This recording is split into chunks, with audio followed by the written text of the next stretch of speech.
আপনি খেয়াল করেন কোনো সুন্দরী নারী বা অশ্লীল কোনো দৃশ্য যেটা দেখা আপনার জন্য হারাম, যেটা আপনার মনকে অস্থির করে দিবে, যেটা আপনার মনের জেনার দিকে নিয়ে যাবে, যেটা আপনাকে অন্যান্য জেনার দিকে নিয়ে যাবে, সেটা দেখা আল্লাহ তাআলা হারাম করেছেন।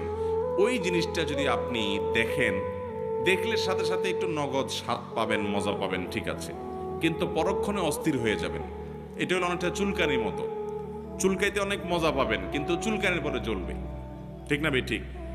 দেখার পর যখন চোখের আড়াল হয়ে যাবে, এরপর আপনি অস্থির হয়ে যাবেন, হায় হায় কই গেল, কারণ তো দাঁড়ায় থাকবে না আপনার জন্য।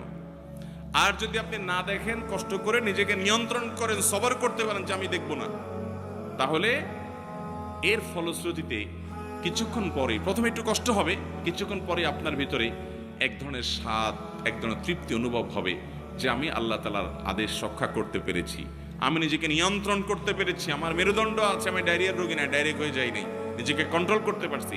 যাদের কন্ট্রোলিং পাওয়ার নেই, যেখানে সেখানে কাইত হয়ে যায়, যেখানে সেখানে যা তা মনে চায় সেটা করে ফেলে, তারা হলো বেসবর।